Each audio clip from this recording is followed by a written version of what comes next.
into it. You mean to tell me you traded Matt Cardona for Zack Ryder? That's equivalent of you trading your brand new 2026 Benz for a bus pass. No, that's equivalent of you living in a big ass mansion and you trading that in to go live somewhere stuck in a shelter. That's equivalent of you hitting the Powerball. You got the winning lottery ticket and you trade that in for free store credit at WWEshop.com. Give me a break. Man, this has to go into the Guinness Book of World Records for the dumbest creative decision in the world of professional wrestling. I said this on my live. Imagine if Cody Rhodes, he left WWE, right? Because he was getting buried. He built his name. He built equity up on the underground in the indies. He helped create AEW, helped put AEW on the map.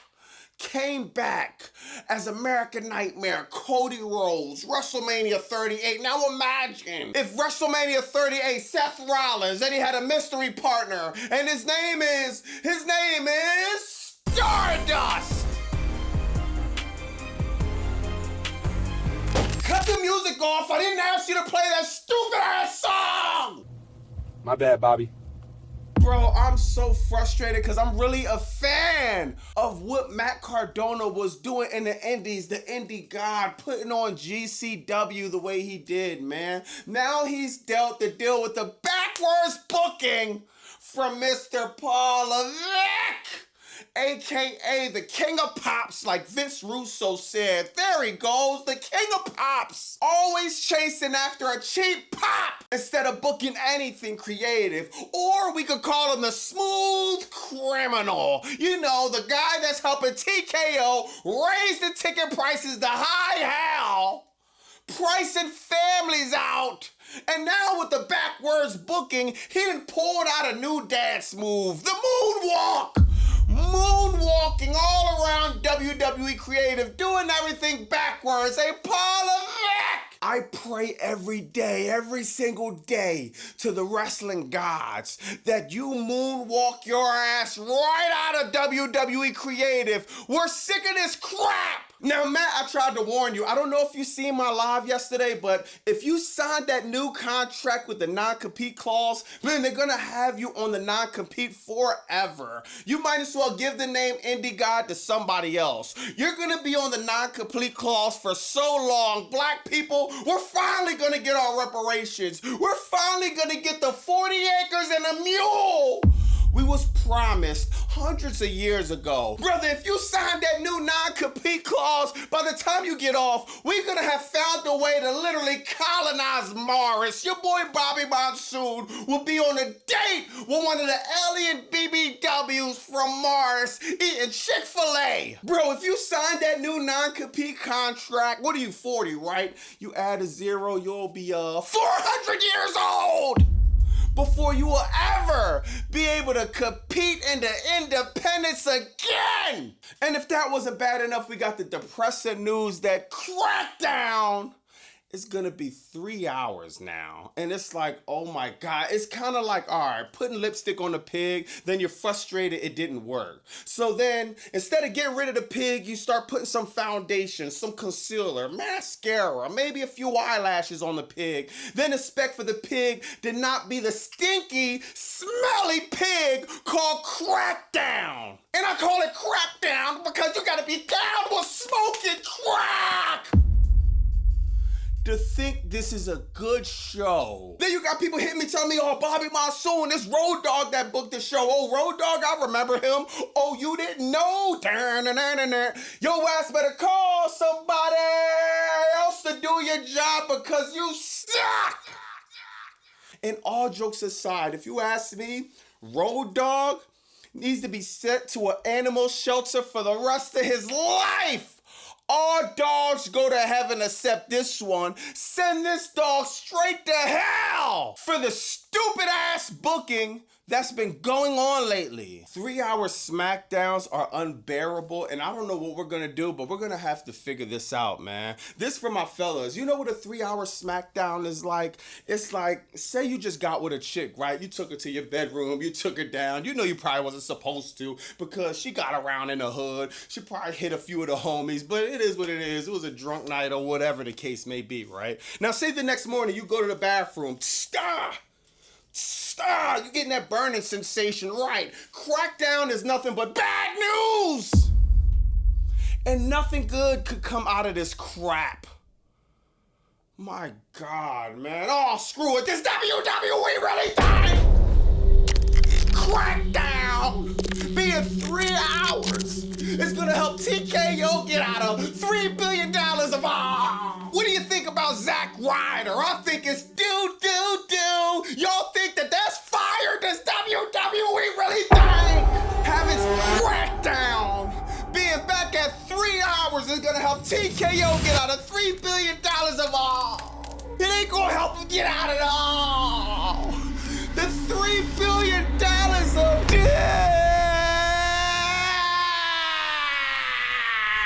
This ad is brought to you by the Pirates in the chat. Go to BobbyMonsoon.com. Get your Ruthless Depression ad t-shirt. If you're sick of the BS in professional wrestling, if you're sick of the soulless billionaires taking advantage of the fans, show them you had enough. Go to BobbyMonsoon.com. Get the Ruthless Depression ad t-shirt.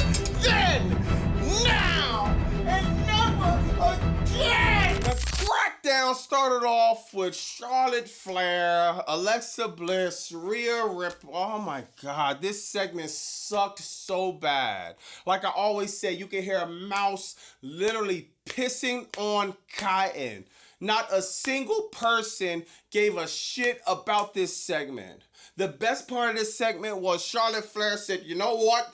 I seen AEW Blood and Guts. I seen what these women did. Chris Statlander, Megan Bayne, Willow. I'm out. She don't even want nothing to do with War Games. She tried to act like it has something to do with Rhea Ripley. No, it had everything to do with AEW Blood and Guts 5-on-5. Just like raise the bar too high. And Charlotte Flair don't want anything to do with the botch fest that we're about to get on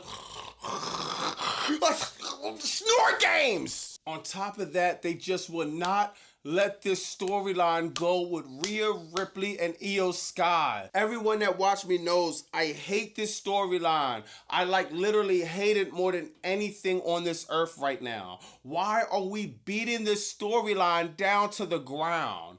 Rhea Ripley and Io Sky, no one cares. Then you got The Miz versus Jey Uso. It's like, dawg, WWE is slowly botching the crap out of this John Cena tournament. They have a match that meant absolutely nothing. Why is Jey Uso even winning this match? Well, I mean, we all knew he was gonna win, but why? WWE has the same redundant booking, the same crap. The fans are over it. It's nothing but bots that is enjoying matches like this. After that, you got the stupid US Open Challenge. I'm a Dragunov fan. Everyone knows that. But man, I couldn't be more disappointed at his return. Oh, the US Open Challenge, the best thing when you want it from Sami Zayn. Week after week after week after week, it's been nothing but matches with no storyline. The people have been calling you out to do the Open Challenge. He's been turning it down. Dragunov looking like a jobber, dog. The Open Challenge is an open challenge. That means when Tommaso Ciampa came out, you should have gave him the opportunity. This is so stupid. And it makes it hard for me to defend when people say, oh, that's not Dragunov, that's Jobberov. And it's like, I'm trying to defend it, but it's getting harder and harder to do every week. This dude have been back for weeks now. He won the title. He has no storyline, no character, no compelling, nothing about Dragunov right now is getting anyone excited. Then you got a segment with the MFPs, the motherfucking Pandas, Solo Sonoa, Bachelor, Jeff Nah, Hakuna Matata, with their stupid face paint on. And they got a segment with Sami Zayn. And Sami Zayn, they're going back and forth. Oh, I'm cleared. Oh, I got some friends too. Then you got Shinsuke Nakamura, Ray Phoenix. Just anybody you could pick out of a hat. The feud with the MFTs. Why will we care of a 5-on-5 traditional match? That is going to be a snooze fest Friday. Then we got the ultimate snooze fest Snore Games Saturday. I'm dreading for that coming up, man, because it's like, I just know I'm not going to get anything like what I got at Blood and Guts, man. It's just disappointing. It's disheartening. It's like a train wreck waiting to happen. Then you got Jey Uso, Cody Rhodes, and CM Punk for War Games. I'm thinking, all right, Roman Reigns, John Cena, maybe they're going to make it interesting. Nope, you got Jimmy Uso joining the war. It's like, I like Jimmy Uso too, but my God, bro, what? So who's going to be the fifth guy? Are y'all going 4-on-4? Snore Games is going to be the biggest snooze fest of the year. Then after that, you got the tournament with Zack Ryder and LA Knight. A lot of people saying it's a one-off. You know what I mean? We're not going to get Zack Ryder all the time. That was just for the tournament. Let's hope that's the case, man. But still, even so, man, I think it's so much better to just have Matt Cardona come back and just put that name over. He built so much equity in the independents as Matt Cardona. I don't understand for the life of me, why would you turn around and become Zack Ryder again? That character is buried 60 feet under, dog. LA Knight has developed so much PTSD from getting buried. He developed the 1,000-yard stare where he just stares into the abyss. He stares into the universe, doesn't even know what he's looking at. This dude doesn't know if he's in a wrestling ring, if he's at home. Look at him, man. Like, it's kind of crazy, bro. What's happening to LA Knight is crazy. But at least he beat Zack Ryder. Because I'm sure if he would have lost to Zack Ryder, dog, I guarantee that probably would have been the last time we seen LA Knight, man. After that, Jade Cargill and B-Fab, a match that meant absolutely nothing.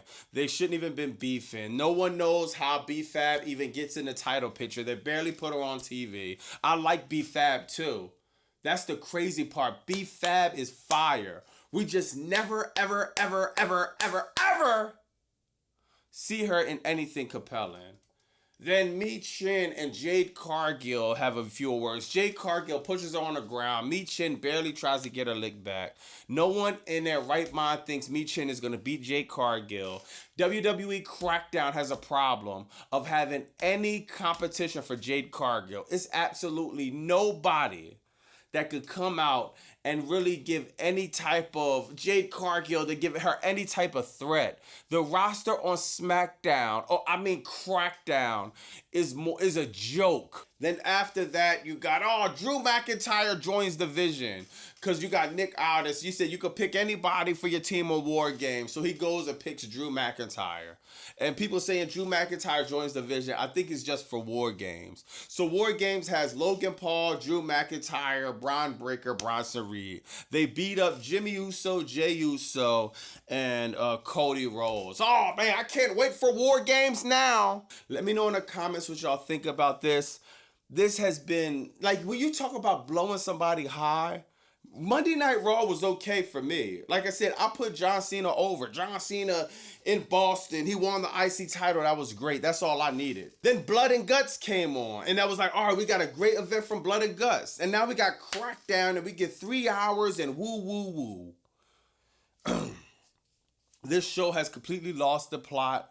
They don't know what they're doing. They need to cut the lights off. Just how my light just cut off here and it just messed my video up at the end.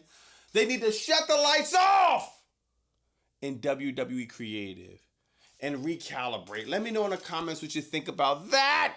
It's Bobby Monsoon 215. Like, comment, subscribe. Bye.